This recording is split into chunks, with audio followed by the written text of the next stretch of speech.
بسم اللہ الرحمن الرحیم۔ السلام علیکم۔ ہم اقرار کرتے ہیں کہ تمام تعریفوں کا مالک اللہ رب العزت ہے، جو تمام جہانوں کا خالق، مالک اور رازق ہے، اور کروڑوں درود و سلام وجہ تخلیق کائنات جان رحمت حضرت محمد مصطفیٰ صلی اللہ علیہ وآلہ وسلم پر۔ اللہ پاک آپ سب کو ہمیشہ اپنے کرم کے سائے میں رکھے۔ فاطمہ بنت محمد بن عبداللہ، جن کا معروف نام فاطمہ الزہرا ہے، حضرت محمد بن عبداللہ اور خدیجہ بنت خویلد کی بیٹی تھیں۔ تمام مسلمانوں کے نزدیک آپ ایک برگزیدہ ہستی ہیں۔ آپ کی ولادت 20 جمادی الثانی بروز جمعہ بعثت کے 5ویں سال میں مکہ میں ہوئی۔ آپ کی شادی علی ابن ابی طالب سے ہوئی، جن سے آپ کے 2 بیٹے حسن اور حسین اور 2 بیٹیاں زینب اور ام کلثوم پیدا ہوئیں۔ آپ کی وفات اپنے والد حضرت محمد بن عبداللہ کی وفات کے کچھ ماہ بعد 632 میں ہوئی۔ آپ کے بہت سے القابات مشہور ہیں۔ فاطمہ الزہرا کی تاریخ پیدائش کے بارے میں اختلافات موجود ہیں۔ مختلف روایت ان کی ولادت کو 608 سے لے کر 615 تک بتاتی ہیں۔ زیادہ مستند روایت یہ ہے کہ آپ 20 جمادی الثانی بعثت کے 5ویں سال 615 کو بروز جمعہ صبح صادق کے وقت مکہ میں پیدا ہوئیں۔ طبری نے بھی بعثت کا 5واں سال لکھا ہے۔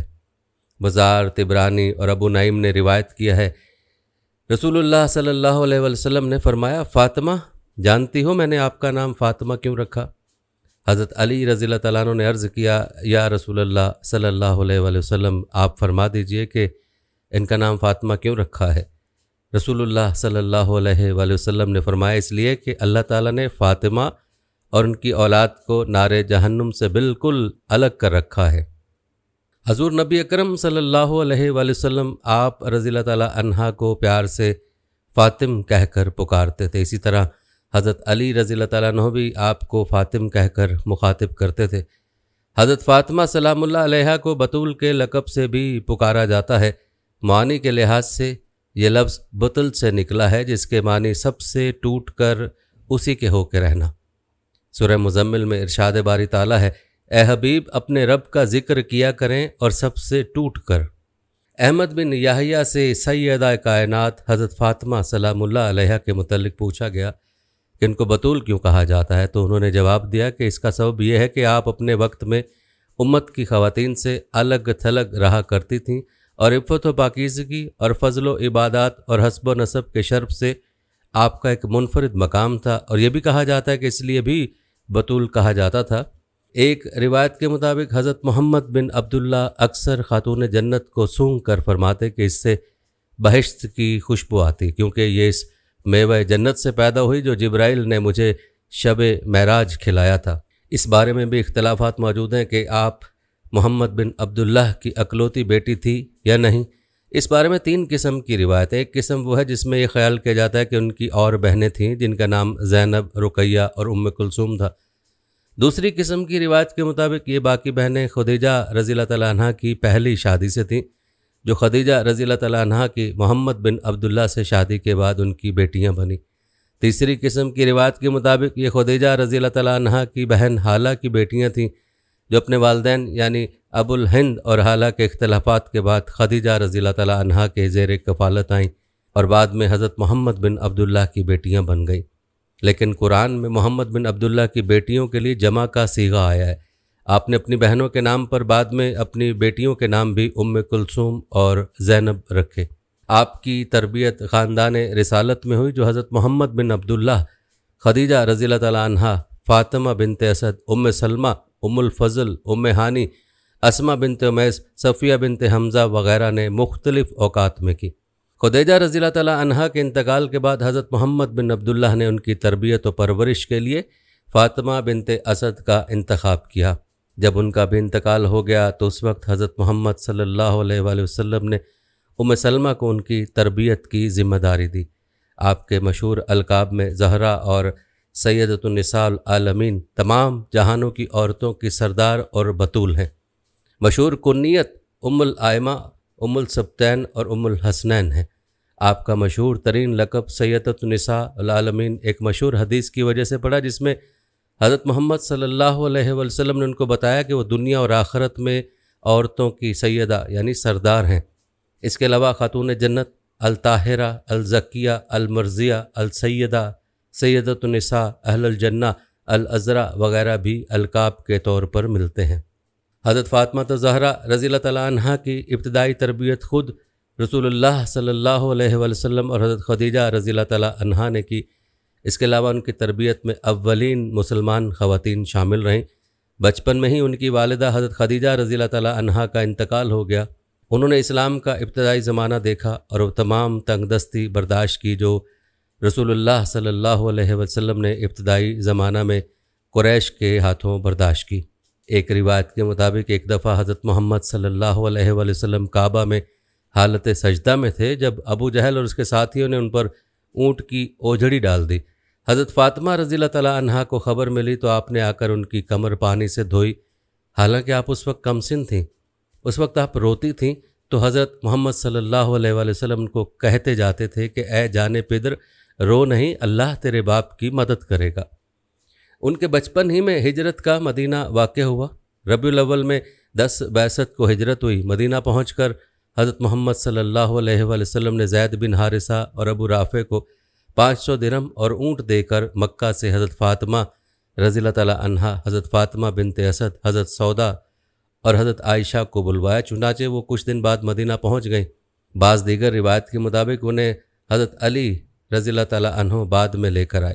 2 ہجری تک آپ حضرت فاطمہ بنت اسد کی زیر تربیت رہیں۔ سن 2 ہجری میں رسول اللہ صلی اللہ علیہ وسلم نے حضرت ام سلمہ سے عقد کیا تو حضرت فاطمہ رضی اللہ تعالیٰ عنہ کو ان کی تربیت میں دے دیا۔ حضرت ام سلمہ نے فرمایا کہ حضرت فاطمہ رضی اللہ تعالیٰ عنہ کو میرے سپرد کیا گیا۔ میں نے انہیں ادب سکھانا چاہا، مگر خدا کی قسم فاطمہ تو مجھ سے زیادہ مؤدب تھیں اور تمام باتیں مجھ سے بہتر جانتی تھیں۔ رسول اللہ صلی اللہ علیہ وسلم ان سے بہت محبت کرتے تھے۔ عمران بن حسین کی روایت ہے کہ ایک دفعہ میں رسول اللہ صلی اللہ علیہ وسلم کے ساتھ بیٹھا تھا کہ حضرت فاطمہ رضی اللہ تعالیٰ عنہا جب ہی کم سن تھی تشریف لائیں۔ بھوک کی شدت سے ان کا رنگ متغیر ہو رہا تھا۔ حضرت صلی اللہ علیہ وسلم نے دیکھا تو کہا کہ بیٹی ادھر آؤ۔ جب آپ قریب آئیں تو رسول اللہ صلی اللہ علیہ وسلم نے دعا فرمائی کہ اے بھوکوں کو سیر کرانے والے پروردگار، اے پستی کو بلندی عطا کرنے والے، فاطمہ کی بھوک کی شدت کو ختم فرما دے۔ اس دعا کے بعد حضرت فاطمہ رضی اللہ تعالیٰ عنہ کے چہرے کی زردی مبدل بسرخی ہو گئی، چہرے پر خون دوڑنے لگا اور آپ حشاش بشاش نظر آنے لگیں۔ خود حضرت فاطمہ رضی اللہ تعالیٰ عنہ کا بیان ہے کہ اس کے بعد مجھے پھر کبھی بھوک کی شدت نے پریشان نہیں کیا۔ نبی کریم صلی اللہ علیہ وسلم نے اپنی سب سے لاڈلی بیٹی سیدہ فاطمہ زہرا کا نکاح شیر خدا حضرت علی کرم اللہ وجہہ سے کیا۔ نکاح آپ صلی اللہ علیہ وسلم نے خود پڑھایا اور اس کے بعد مسجد نبوی صلی اللہ علیہ وسلم میں شہد کا شربت تقسیم کیا۔ ان کا نکاح کیسے ہوا، اب اس پہ بات کرتے ہیں۔ آپ صلی اللہ علیہ وسلم نے اپنی بیٹیوں کے نکاح بہت سادگی سے کیے، لیکن بی بی فاطمہ کا نکاح بہت دھوم دھام سے کیا۔ اس سے پہلے بی بی فاطمہ کا رشتہ لے کر ابو بکر صدیق آئے، پھر حضرت عمر گئے تو بھی آپ صلی اللہ علیہ وسلم نے کوئی جواب نہ دیا۔ اس وقت ایک صحابی عبد الرحمن بن عوف رضی اللہ تعالیٰ عنہ نے حضرت علی رضی اللہ تعالیٰ عنہ سے کہا کہ اے علی، آپ حضور کی خدمت میں پیش ہو جائیں، امید ہے کہ آپ کو اپنی بیٹی کے نکاح میں قبول کر لیں۔ حضرت علی رضی اللہ تعالیٰ عنہ نے کہا کہ مجھے کیسے، میں تو سب سے زیادہ غریب ہوں۔ کہا آپ جائیں، آپ کو قبول کر لیا جائے گا۔ جب حضرت علی نبی صلی اللہ علیہ وسلم کی خدمت میں حاضر ہوئے تو نبی صلی اللہ علیہ وسلم کو دیکھ کر ہی خاموش ہو گئے۔ نبی صلی اللہ علیہ وسلم پوچھا کیا بات ہے علی، کیسے آنا ہوا؟ علی نے کوئی جواب نہ دیا۔ اس پر نبی صلی اللہ علیہ وسلم نے کہا فاطمہ کے رشتے کے لیے آئے ہو؟ حضرت علی رضی اللہ تعالیٰ نے کہا جی ہاں۔ جس پر نبی صلی اللہ علیہ وسلم نے کہا انشاءاللہ۔ جب حضرت علی رضی اللہ تعالیٰ عنہ واپس لوٹے تو صحابی عبد الرحمن بن عوف نے پوچھا کیا کہا رسول خدا صلی اللہ علیہ وسلم نے؟ تو حضرت علی رضی اللہ تعالیٰ عنہ نے کہا کہ میں نے آپ سے کہا تھا کہ مجھے کیسے ہاں کریں گے؟ تو صحابی نے کہا آپ یہ تو بتائیے کہ نبی صلی اللہ علیہ وسلم نے کیا جواب دیا؟ کہا انشاءاللہ۔ تو کہنے لگے علی آپ اس کو خدا کے رسول کی جانب سے ہاں سمجھیے۔ اس کے بعد نبی صلی اللہ علیہ وسلم واپس گھر آئے اور اپنی بیٹی فاطمہ سے سوال کیا کہ فاطمہ کیا کہتی ہو، علی کا رشتہ آیا ہے، قبول کر لیں؟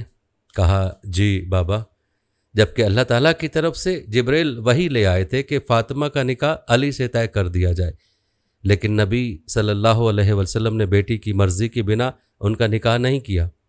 جب فاطمہ نے ہاں کی تو آپ صلی اللہ علیہ وسلم نے حضرت علی رضی اللہ تعالیٰ عنہ کو بلایا اور کہا کہ علی، مسجد نبوی صلی اللہ علیہ وسلم میں لوگوں کو جمع کرو۔ ایک مجمع جمع ہو گیا۔ اس وقت نبی صلی اللہ علیہ وسلم نے سب کے سامنے کہا، مجھے اللہ کی طرف سے وحی آئی ہے کہ اپنی بیٹی سیدہ فاطمہ کا نکاح علی سے کر دیا جائے۔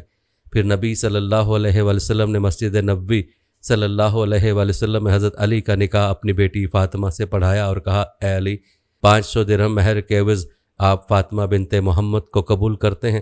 یوں ان کا نکاح انجام پایا۔ نکاح کے بعد روایت میں کہا جاتا ہے کہ 6 یا 7 ماہ کے بعد ان کی رخصتی بھی بہت سادگی سے ہوئی، لیکن اس وقت حضرت علی رضی اللہ تعالیٰ عنہ کے پاس نہ تو اپنا گھر تھا اور نہ ہی اتنے پیسے دے کے ولیمے کی رسم ادا کر سکے۔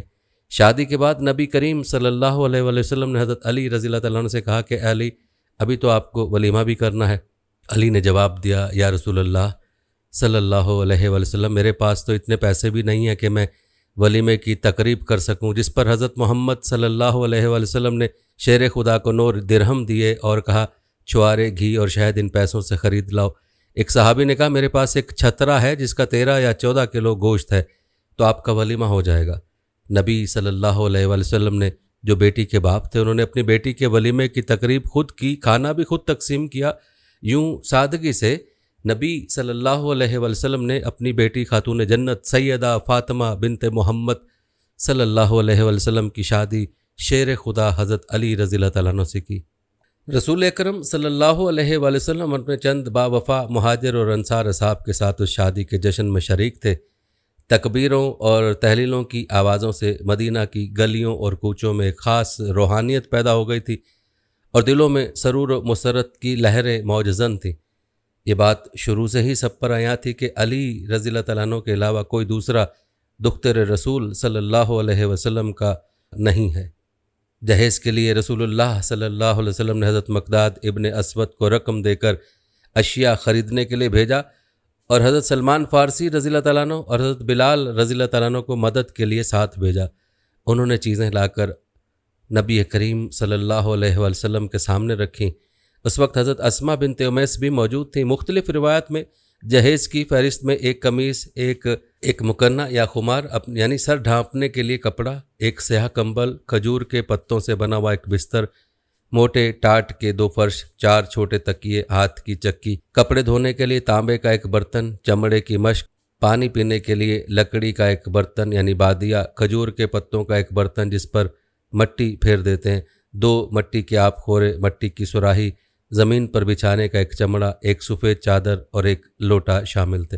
یہ مختصر جہیز دیکھ کر رسول اللہ صلی اللہ علیہ وسلم کی آنکھوں میں آنسو آ گئے اور انہوں نے دعا کی کہ اے اللہ، ان پر برکت نازل فرما جن کے اچھے سے اچھے برتن مٹی کے ہیں۔ یہ جہیز اسی رقم سے خریدا گیا تھا جو حضرت علی رضی اللہ تعالیٰ عنہ نے اپنی زرہ بیچ کر حاصل کی تھی۔ نکاح کے کچھ ماہ بعد 1 ذی الحج کو آپ کی رخصتی ہوئی۔ رخصتی کے جلوس میں حضرت فاطمہ رضی اللہ تعالیٰ عنہا اشہب نامی ناقے پر سوار ہوئیں جس کے ساربان حضرت سلمان فارسی رضی اللہ تعالیٰ عنہ تھے۔ ازواج مطہرات جلوس کے آگے آگے تھیں۔ بنی ہاشم ننگی تلواریں لیے جلوس کے ساتھ تھے۔ مسجد کا طواف کرنے کے بعد حضرت فاطمہ رضی اللہ تعالیٰ عنہ کو حضرت علی رضی اللہ تعالیٰ عنہ کے گھر میں اتارا گیا۔ رسول اللہ صلی اللہ علیہ وسلم نے پانی منگوایا، اس پر دعائیں دم کیں اور علی و فاطمہ کے سر، بازوں اور سینے پر چھڑک کر دعا کی کہ اے اللہ، انہیں اور ان کی اولاد کو شیطان الرجیم سے تیری پناہ میں دیتا ہوں۔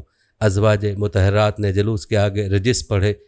رسول اللہ صلی اللہ علیہ وسلم نے خاندان عبد المطلب اور مہاجرین و انصار کی خواتین کو کہا کہ رجس پڑھیں، خدا کی حمد و تکبیر کہیں اور کوئی ایسی بات نہ کہیں اور کریں جس سے خدا ناراض ہوتا ہے۔ بالترتیب ام سلمہ، عائشہ اور حفصہ نے رجس پڑھے۔ ازواج مطہرات نے جو رجس پڑھے نیچے درج ہیں۔ حضرت ام سلمہ کا رجس، اے پڑھو سنو، چلو اللہ کی مدد تمہارے ساتھ ہے اور ہر حال میں اس کا شکر ادا کرو، اور جن پریشانی اور مصیبتوں کو دور کر کے اللہ نے احسان فرمایا اسے یاد کرو۔ آسمانوں کے پروردگار نے ہمیں کفر کی تاریکیوں سے نکالا اور ہر طرح کا عیش و آرام دیا۔ اے پڑھو سنو، چلو سیدہ زنان عالم کے ساتھ جن پر ان کی پھوپھیاں اور خالائیں نثار ہوں، اے عالی مرتبت پیغمبر کی بیٹی جسے اللہ نے وحی اور رسالت کے ذریعے سے تمام لوگوں پر فضیلت دی۔ حضرت عائشہ رضی اللہ تعالیٰ عنہ کا رجز، اے عورتوں چادر اوڑھ لو اور یاد رکھو کہ چیزیں مجمع میں اچھی سمجھی جاتی ہیں، یاد رکھو اس پروردگار کو جس نے اپنے دوسرے شکر گزار بندوں کے ساتھ ہمیں بھی اپنے دین حق کے لیے مخصوص فرما۔ اللہ کی حمد اس کے فضل و کرم پر، اور شکر ہے اس کا جو عزت و قدرت والا ہے۔ فاطمہ زہرا کو ساتھ لے کر چلو کہ اللہ نے ان کے ذکر کو بلند کیا ہے اور ان کے لیے ایک ایسے پاک و پاکیزہ مرد کو مخصوص کیا ہے جو انہی کے خاندان سے ہے۔ حضرت حفصہ رضی اللہ تعالیٰ عنہ کا رجز، اے فاطمہ تم عالم انسانیت کی تمام عورتوں سے بہتر ہو، تمہارا چہرہ چاند کی مثل ہے، تمہیں اللہ نے تمام دنیا پر فضیلت دی ہے، اس شخص کی فضیلت کے ساتھ جس کا فضل و شرف سورہ زمر کی آیتوں میں مذکور ہے۔ اللہ نے تمہاری تزویج ایک صاحب فضائل و مناقب نوجوان سے کی ہے، یعنی علی سے، جو تمام لوگوں سے بہتر ہے۔ پس اے میری پڑوسنوں فاطمہ کو لے کر چلو، کیونکہ یہ ایک بڑی شان والے باپ کی عزت مآب بیٹی ہے۔ آپ کی شادی کے بعد زنان قریش انہیں طعنے دیتی تھی کہ ان کی شادی ایک فقیر سے کر دی گئی، جس پر انہوں نے رسالت مآب صلی اللہ علیہ وسلم سے شکایت کی تو اس پر رسول اللہ صلی اللہ علیہ وسلم نے حضرت فاطمہ رضی اللہ تعالیٰ عنہ کا ہاتھ پکڑا اور تسلی دی کہ اے فاطمہ ایسا نہیں ہے، بلکہ میں نے تیری شادی ایک ایسے شخص سے کی ہے جو اسلام میں سب سے اول، علم میں سب سے اکمل اور حلم میں سب سے افضل ہے۔ کیا تمہیں نہیں معلوم کہ علی میرا بھائی ہے دنیا اور آخرت میں؟ یہ سن کر حضرت فاطمہ رضی اللہ تعالیٰ عنہ ہنسنے لگیں اور عرض کیا کہ یا رسول اللہ میں اس پر راضی اور خوش ہوں۔ حضرت فاطمہ زہرا اپنی والدہ گرامی حضرت خدیجہ کی اعلیٰ صفات کا واضح نمونہ تھیں، جو دو سخا اعلیٰ فکری اور نیکی میں اپنی والدہ کی وارث اور ملکوتی صفات و اخلاق میں اپنے پدر بزرگوار کی آئینہ دار تھیں۔ وہ اپنے شوہر حضرت علی رضی اللہ تعالیٰ عنہ کے لیے ایک دل سوز، مہربان اور فداکار زوجہ تھیں۔ آپ کے قلب مبارک میں اللہ کی عبادت اور پیغمبر اسلام صلی اللہ علیہ وسلم کی محبت کے علاوہ اور کوئی تیسرا نقش نہ تھا۔ زمانہ جاہلیت کی بت پرستی سے آپ کوسوں دور تھیں۔ آپ نے شادی سے پہلے کے 9 سال کی زندگی کے 5 سال اپنی والدہ اور والد بزرگوار کے ساتھ اور 4 سال اپنے بابا کے زیر سایہ بسر کیے، اور شادی کے بعد کے دوسرے 9 سال اپنے شوہر بزرگوار علی مرتضیٰ رضی اللہ تعالیٰ عنہ کے شانہ بشانہ اسلامی تعلیمات کی نشر و اشاعت، اجتماعی خدمات اور خانہ داری میں گزارے۔ آپ کا وقت بچوں کی تربیت، گھر کی صفائی اور ذکر و عبادات خدا میں گزرتا تھا۔ فاطمہ رضی اللہ تعالیٰ عنہ اس خاتون کا نام ہے جس نے اسلام کے مکتب تربیت میں پرورش پائی تھی اور ایمان و تقویٰ آپ کے وجود کے ذرات میں گھل مل چکا تھا۔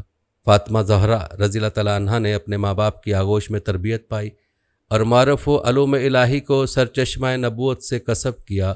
انہوں نے جو کچھ بھی ازدواجی زندگی سے پہلے سیکھا تھا اسے شادی کے بعد اپنے شوہر کے گھر میں عملی جامہ پہنایا، گو ایک ایسی سمجھدار خاتون کی طرح جس نے زندگی کے تمام مراحل طے کر لی ہوں۔ اپنے اپنے گھر کے امور اور تربیت اولاد کے متعلق وسائل پر توجہ دیتی تھیں، اور جو کچھ گھر سے باہر ہوتا تھا اس سے بھی باخبر رہتی تھیں اور اپنے شوہر کے حق کا دفاع کرتی تھیں۔ حضرت فاطمہ زہرا نے شادی کے بعد جس نظام زندگی کا نمونہ پیش کیا وہ طبقہ نسواں کے لیے ایک مثالی حیثیت رکھتا ہے۔ آپ گھر کا تمام کام اپنے ہاتھ سے کرتی تھیں، جھاڑو دینا، کھانا پکانا، چرخہ چلانا، چکی پیسنا اور بچوں کی تربیت کرنا، یہ سب کام اور اکیلی سیدہ، لیکن نہ تو کبھی تیوریوں پر بل پڑے اور نہ کبھی اپنے شوہر حضرت علی رضی اللہ تعالیٰ عنہ سے اپنے لیے کسی مددگار یا خادمہ کے انتظام کی فرمائش کی۔ ایک مرتبہ اپنے پدر بزرگوار حضرت رسول خدا صلی اللہ علیہ وسلم سے ایک کنیز عطا کرنے کی خواہش کی تو رسول اللہ صلی اللہ علیہ وسلم نے بجائے کنیز عطا کرنے کے وہ تسبیح تعلیم فرمائی جو تسبیح فاطمہ زہرا کے نام سے مشہور ہے۔ 34 مرتبہ اللہ اکبر، 33 مرتبہ الحمدللہ اور 33 مرتبہ سبحان اللہ۔ حضرت فاطمہ اس تسبیح کی تعلیم سے اتنی خوش ہوئیں کہ کنیز کی خواہش ترک کر دی۔ بعد میں رسول اللہ صلی اللہ علیہ وسلم نے بلا طلب ایک کنیز عطا فرمائی جو فضا کے نام سے مشہور ہے۔ جناب سیدہ اپنی کنیز فضا کے ساتھ کنیز جیسا برتاؤ نہیں کرتی تھی، بلکہ اسے ایک برابر کے دوست جیسا سلوک کرتی تھیں۔ وہ ایک دن گھر کا کام خود کرتی اور ایک دن فضا سے کراتی۔ اسلام کی تعلیم یقیناً یہ ہے کہ مرد اور عورت دونوں زندگی کے جہاد میں مشترکہ طور پر حصہ لیں اور کام کریں اور بیکار نہ بیٹھیں، مگر ان دونوں میں صنف کے اختلاف کے لحاظ سے تقسیم عمل ہے۔ اس تقسیم کار کو علی رضی اللہ تعالیٰ عنہ اور فاطمہ زہرا نے مکمل طریقے پر دنیا کے سامنے پیش کر دیا۔ گھر سے باہر کے تمام کام اپنی قوت بازو سے اور اپنے گھر والوں کی زندگی کے خرچ کا سامان مہیا کرنا علی رضی اللہ تعالیٰ عنہ کے ذمے تھا، اور گھر کے اندر کے تمام کام حضرت فاطمہ الزہرا انجام دیتی تھیں۔ شادی کے بعد آپ کی زندگی طبقہ نسواں کے لیے ایک مثال ہے۔ آپ گھر کا تمام کام خود کرتی تھی، مگر کبھی حرف شکایت زبان پر نہیں آیا، نہ ہی کوئی مددگار یا کنیز کا تقاضا کیا۔ 7 ہجری میں رسول اللہ صلی اللہ علیہ وسلم نے کنیز عنایت کی جو حضرت فضا کے نام سے مشہور ہیں، ان کے ساتھ حضرت فاطمہ رضی اللہ تعالیٰ عنہ نے باریاں مقرر کی تھی، یعنی ایک دن وہ کام کرتی تھیں اور ایک دن حضرت فضا کام کرتی تھیں۔ ایک دفعہ رسول اللہ صلی اللہ علیہ وسلم ان کے گھر تشریف لائے اور دیکھا کہ آپ بچے کو گود میں لیے چکی پیس رہی ہیں۔ رسول اللہ صلی اللہ علیہ وسلم نے فرمایا کہ ایک کام فضا کے حوالے کر دو۔ آپ نے جواب دیا کہ بابا جان، آج فضا کی باری کا دن نہیں ہے۔ سیدہ عالم نہ صرف اپنی سیرت زندگی بلکہ اقوال سے بھی خواتین کے لیے پردے کی اہمیت پر بہت زور دیتی تھیں۔ آپ کا مکان مسجد رسول صلی اللہ علیہ وسلم سے بالکل متصل تھا، لیکن آپ کبھی برقع و چادر میں نہا ہو کر اپنے والد بزرگوار کے پیچھے نماز جماعت پڑھنے یا آپ کا آواز سننے کے لیے مسجد میں تشریف نہیں لائیں، بلکہ اپنے فرزند امام حسن سے جب وہ مسجد سے واپس جاتے تھے اکثر رسول خدا صلی اللہ علیہ وسلم کے خطبے کے مضامین سن لیا کرتی تھیں۔ ایک مرتبہ پیغمبر نے ممبر پر یہ سوال پیش کیا کہ عورت کے لیے سب سے بہتر کیا چیز ہے؟ یہ بات سیدہ کو معلوم ہوئی تو آپ نے جواب دیا کہ عورت کے لیے سب سے بہتر بات یہ ہے کہ نہ اس کی نظر کسی غیر مرد پر پڑے اور نہ کسی غیر مرد کی نظر اس پر پڑے۔ رسول کے سامنے یہ جواب پیش ہوا تو حضرت نے فرمایا، کیوں نہ ہو فاطمہ میرا ہی ایک ٹکڑا ہے۔ آپ کے حضرت علی رضی اللہ تعالیٰ عنہ سے بھی مثالی تعلقات تھے، کبھی ان سے کسی چیز کا تقاضا نہیں کیا۔ ایک دفعہ حضرت فاطمہ رضی اللہ تعالیٰ عنہ بیمار پڑی تو حضرت علی رضی اللہ تعالیٰ عنہ نے پوچھا کہ کچھ کھانے کو دل چاہتا ہے تو بتاؤ۔ آپ نے کہا کہ میرے پدر بزرگوار نے تاکید کیا کہ میں آپ سے کسی چیز کا سوال نہ کروں، ممکن ہے کہ آپ کو اس کو پورا نہ کر سکیں اور آپ کو رنج ہو، اس لیے میں کچھ نہیں کہتی۔ حضرت علی رضی اللہ تعالیٰ عنہ نے جب قسم دی تو انار کا ذکر کیا۔ دوستو اب آپ کو مکمل واقعہ سناتے ہیں۔ ایک دفعہ داماد رسول حضرت علی اپنے گھر میں تشریف فرما تھے کہ ان سے بی بی پاک فاطمہ رضی اللہ تعالیٰ عنہ نے فرمایا کہ یا علی، میرا انار کھانے کو دل کر رہا ہے۔ حضرت علی اپنی اہلیہ اور دختر رسول صلی اللہ علیہ وسلم کی خواہش پوری کرنے کے گھر سے نکلے۔ حالانکہ اناروں کا موسم نہیں تھا اور ایک یہودی کے پاس پہنچے جو اناروں کی تجارت کرتا تھا۔ آپ نے اس کے دروازے پر دستک دی، جیسے ہی وہ یہودی گھر سے باہر آیا تو اس نے آپ کو دیکھتے ہی آنے کی وجہ پوچھی۔ آپ نے یہودی سے فرمایا کہ مجھے ایک انار چاہیے۔ یہودی نے صاف انکار کر دیا اور کہنے لگا کہ میرے گھر میں اس وقت ایک دانہ بھی انار کا موجود نہیں۔ آپ نے فرمایا کہ انار تو تمہارے گھر میں ہے۔ اس نے کہا کہ میں موسیٰ کا امتی ہو کر کہتا ہوں کہ میرے گھر میں انار نہیں ہے۔ آپ مسکرائے اور فرمایا میں محمد مصطفیٰ صلی اللہ علیہ وسلم کا داماد ہونے کی حیثیت سے فرماتا ہوں کہ انار تمہارے گھر میں موجود ہے۔ یہودی ابھی اپنی ضد پر اڑا تھا اور آپ سے تکرار کر رہا تھا کہ اس کی بیوی جو گھر کے پردے کے پیچھے کھڑی ہو کر سب سن رہی تھی، اس نے اپنے شوہر سے کہا کہ میں کلمہ پڑھ رہی ہوں، تم بھی پڑھ لو کیونکہ گھر میں انار موجود ہے۔ وہ یہودی یہ دیکھ کر حیران ہوا کہ گھر میرا ہے، علم علی کو ہے۔ اس نے کلمہ پڑھتے ہوئے انار علی رضی اللہ تعالیٰ عنہ کو سپرد کیا۔ آپ انار لے کر گھر کی طرف چلے کہ راستے میں ایک اندھا فقیر بیٹھا صدا لگا رہا تھا، ہے کوئی اللہ کا نیک بندہ جو مجھے اللہ کی محبت میں انار کھلائے؟ علی رضی اللہ تعالیٰ نے صدا سنتے ہی انار کھولا اور اس فقیر کو دے کر گھر کی طرف چل پڑے۔ گھر پہنچتے ہی آپ جائے نماز پر پہنچے اور سوچنے لگے کہ اب دختر رسول صلی اللہ علیہ وسلم کو کیا جواب دوں گا۔ منگوایا انہوں نے تھا، اتنے میں آواز سیدہ آئی کہ یا علی آپ کا شکریہ، میں نے ایک انار میں فرمائش کی تھی، آپ نے 10 انار بھیج دیے۔ علی رضی اللہ تعالیٰ نے مسکرائے اور فرمایا کہ یہ انار میں نے نہیں بلکہ آپ کے لیے اللہ نے بھیجے ہیں، اور جو آپ کو دے کر گیا ہے وہ فقیر نہیں تھے۔ بخاری شریف کی روایت ہے، ایک دن حضور صلی اللہ علیہ وسلم بیٹی سے ملنے گئے، علی رضی اللہ تعالیٰ عنہ گھر میں نہیں تھے، پوچھا تمہارا خاوند کدھر ہے؟ یا رسول اللہ کوئی جھگڑا ہو گیا تھا تو ناراض ہو کر چلے گئے۔ بس آپس میں کوئی معاملہ میاں بیوی کا ہو گیا، ہو جاتا ہے، فطری بات ہے۔ یا رسول اللہ کوئی جھگڑا ہو گیا تھا، وہ ناراض ہو کر چلے گئے، شاید مسجد میں سوئے ہوئے ہوں۔ حضور صلی اللہ علیہ وسلم گئے مسجد میں، حضرت علی رضی اللہ تعالیٰ عنہ مسجد میں سوئے ہوئے تھے، ننگی زمین پر سوئے ہوئے ہیں اور بدن پر مٹی لگی ہوئی ہے۔ حضور صلی اللہ علیہ وسلم بڑی محبت سے بیٹھے، ہاتھ سے مٹی جھاڑ رہے ہیں۔ او مٹی والے اٹھ، او مٹی والے اٹھ، جا کر داماد کو راضی کر کے واپس لائے کہ یہاں کیوں پڑے ہو، چلو گھر۔ ابو تراب کا ویسے مطلب ہے خاک آلود، خاکسار۔ لیکن حضرت علی رضی اللہ عنہ کہتے ہیں مجھے سب سے زیادہ یہ کنیت پسند آتی ہے، جب مجھے کوئی ابو تراب کہتا ہے تو مجھے بہت اچھا لگتا ہے کہ یہ مجھے جناب نبی کریم صلی اللہ علیہ وسلم نے کہا تھا۔ حضور صلی اللہ علیہ وسلم کو ایک دن کسی نے خبر دی کہ حضرت علی رضی اللہ عنہ کے بارے میں ابو جہل کی بیٹی مسلمان ہو گئیں اور مدینہ منورہ ہجرت کر کے آ گئیں۔ مسلمان نوجوان لڑکی تھی، خبر مشہور ہوئی کہ حضرت علی رضی اللہ عنہ سے نکاح کرنا چاہتے ہیں۔ حضرت فاطمہ رضی اللہ عنہ تک پہنچی بات تو پریشان ہوئی، فطری بات ہے عورت پریشان ہوتی ہے۔ اور پھر ابو جہل کی بیٹی، ان دونوں نے وہ دور اکٹھے دیکھا تھا، 12-13 سال کا اذیت کا دور، وہ جو اوجڑی حضور صلی اللہ علیہ وسلم پر ڈالی گئی تھی، حضرت فاطمہ رضی اللہ تعالیٰ نے آ کر ہٹائی تھی۔ تو خیال ہوا کہ میرا گزارا نہیں ہوگا ابو جہل کی بیٹی کے ساتھ، پچھلی باتیں یاد آ گئیں خام خواہ آپس میں۔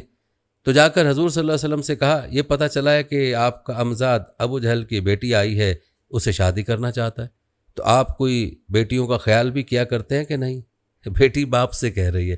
تو حضور صلی اللہ علیہ وسلم نے جا کر فرمایا کہ نہیں بھائی، نبی کی بیٹی اور ابو جہل کی بیٹی ایک گھر میں نہیں آئیں گی۔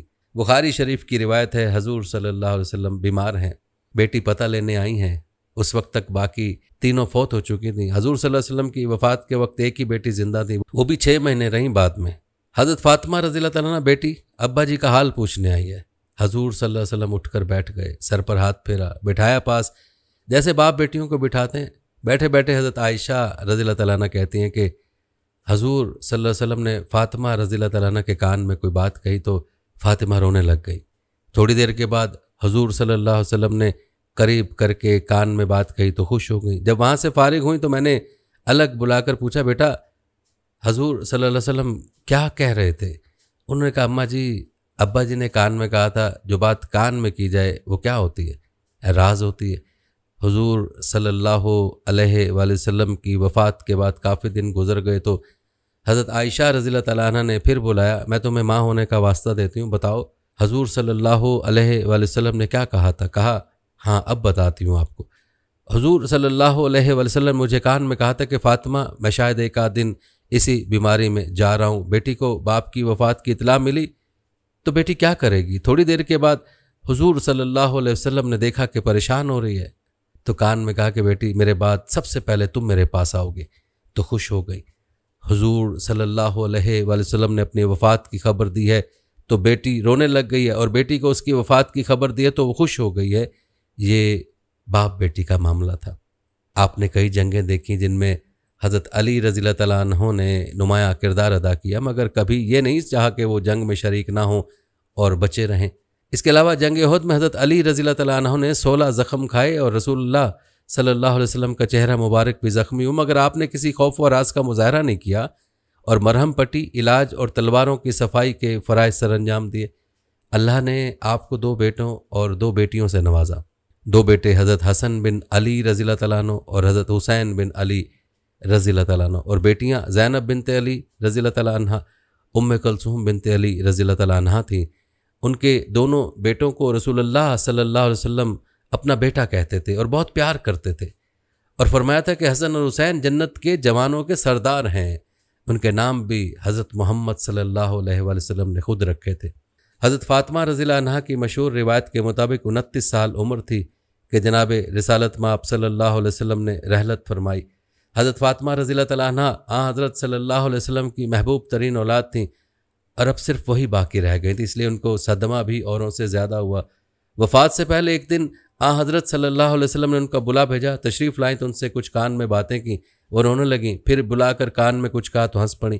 حضرت عائشہ رضی اللہ تعالیٰ نے دریافت کیا تو کہا پہلی دفعہ آپ نے فرمایا کہ میں اس مرض میں انتقال کروں گا، جب میں رونے لگی تو فرمایا میرے خاندان میں سب سے پہلے تم ہی مجھ سے آ کر ملو گی، تو ہنسنے لگی۔ وفات سے پہلے جب بار بار آپ صلی اللہ علیہ وسلم پر غشی طاری ہوئی تو حضرت فاطمہ رضی اللہ تعالیٰ عنہ یہ دیکھ کر بولیں ہائے میرے باپ کی بے چینی۔ آپ صلی اللہ علیہ وسلم نے فرمایا تمہارا باپ آج کے بعد بے چین نہ ہوگا۔ آپ صلی اللہ علیہ وسلم کا انتقال ہوا تو حضرت فاطمہ رضی اللہ تعالیٰ عنہ پر ایک مصیبت ٹوٹ پڑی۔ اسد الغابہ میں لکھا ہے کہ جب تک زندہ رہیں کبھی تبسم نہیں فرمایا۔ بخاری میں لکھا ہے کہ جب صحابہ رضی اللہ عنہم اجمعین لاش مبارک کو دفن کر کے واپس آئے تو حضرت فاطمہ رضی اللہ تعالیٰ عنہ نے حضرت انس رضی اللہ تعالیٰ عنہ سے پوچھا کہ کیا تم کو رسول اللہ صلی اللہ علیہ وسلم پر خاک ڈالتے اچھا معلوم ہوا؟ حضرت صلی اللہ علیہ وسلم کے انتقال کے بعد میراث کا مسئلہ پیش ہوا۔ حضرت عباس رضی اللہ تعالیٰ عنہ، حضرت علی رضی اللہ تعالیٰ عنہ، ازواج مطہرات رضی اللہ تعالیٰ عنہ، یہ تمام بزرگ میراث کے مدعی تھے۔ حضرت فاطمہ رضی اللہ تعالیٰ عنہ کا بھی ایک قائم مقام موجود تھا، جو کہ حضرت صلی اللہ علیہ وسلم کی جائیداد خالصہ جائیداد تھی، اس میں قانون وراثت جاری نہیں ہو سکتا تھا۔ اس لیے حضرت ابو بکر رضی اللہ تعالیٰ نے فرمایا کہ میں رسول اللہ صلی اللہ علیہ وآلہ وسلم کے اعضاء کو اپنے اعضاء سے زیادہ محبوب رکھتا ہوں، لیکن دقت یہ ہے کہ خود حضرت صلی اللہ علیہ وآلہ وسلم نے ارشاد فرمایا کہ انبیاء جو متروکہ چھوڑتے ہیں وہ کل کا کل صدقہ ہوتا ہے، اس میں وراثت جاری نہیں ہوتی، اس بنا پر میں اس جائیداد کو کیوں کر تقسیم کر سکتا ہوں۔ البتہ حضرت صلی اللہ علیہ وسلم کی زندگی میں اہل بیت جس حد تک اس سے فائدہ اٹھاتے تھے اب بھی اٹھا سکتے ہیں۔ صحیح بخاری میں لکھا ہے کہ اس گفتگو سے حضرت فاطمہ رضی اللہ تعالیٰ عنہ کو سخت قلق ہوا اور وہ حضرت ابو بکر صدیق رضی اللہ تعالیٰ عنہ سے اس قدر ناراض ہوئی کہ آخر وقت تک ان سے گفتگو نہیں کی۔ طبقات ابن سعد میں ہے کہ حضرت فاطمہ رضی اللہ تعالیٰ عنہ بات کو حضرت ابو بکر صدیق رضی اللہ تعالیٰ عنہ سے راضی ہو گئیں۔ مباہلہ ایک مشہور واقعہ ہے اور چند واقعات میں سے ایک ہے جس میں حضرت فاطمہ رضی اللہ تعالیٰ عنہ کو جنگ کے علاوہ گھر سے نکلنا پڑا۔ نجران کے مسیحی جب محمد صلی اللہ علیہ وسلم سے ملنے آئے اور بحث کی کہ حضرت عیسیٰ علیہ السلام کے بیٹے ہیں اور کس طرح نہ مانے، تو اللہ نے قرآن میں درج ذیل آیات نازل کی، اے پیغمبر، علم کے آ جانے کے بعد جو لوگ تم سے کٹ حجتی کریں ان سے کہہ دیجئے کہ آؤ ہم لوگ اپنے اپنے فرزند، اپنی اپنی عورتوں اور اپنے اپنے نفسوں کو بلائیں اور پھر خدا کی بارگاہ میں دعا کریں اور جھوٹوں پر خدا کی لعنت قرار دیں۔ اس کے بعد مباہلے کا فیصلہ ہوا کہ مسیحی اپنے برگزیدہ لوگوں کو لائیں گے اور رسول اللہ صلی اللہ علیہ وسلم اپنے مباہلہ پر عمل کریں گے، اور اسی طریقے سے فیصلہ ہوگا۔ اگلی صبح رسول اللہ صلی اللہ علیہ وسلم اپنے ساتھ حضرت حسن رضی اللہ تعالیٰ عنہ، حضرت حسین رضی اللہ تعالیٰ عنہ کو چادر میں لپیٹے ہوئے حضرت علی رضی اللہ تعالیٰ عنہ اور حضرت فاطمہ رضی اللہ تعالیٰ عنہ کے لیے آئے۔ ان لوگوں کو دیکھتے ہی مسیحی مغلوب ہو گئے اور ان کے سردار نے کہا کہ میں ایسے چہرے دیکھ رہا ہوں کہ اگر خدا سے بد دعا کریں تو روئے زمین پر ایک بھی مسیحی سلامت نہ رہ جائے گا۔ اس حوالے سے اللہ نے قرآن پاک میں فرمایا، اللہ کا ارادہ بس یہی ہے کہ ہر طرح کی ناپاکی کو اہل بیت سے دور رکھے اور آپ کو ایسے پاکیزہ رکھے جیسے پاکیزہ رکھنے کا حق ہے۔ یہاں اہل بیت سے مراد امام علی، جناب فاطمہ الزہرا اور امام حسن و حسین ہیں۔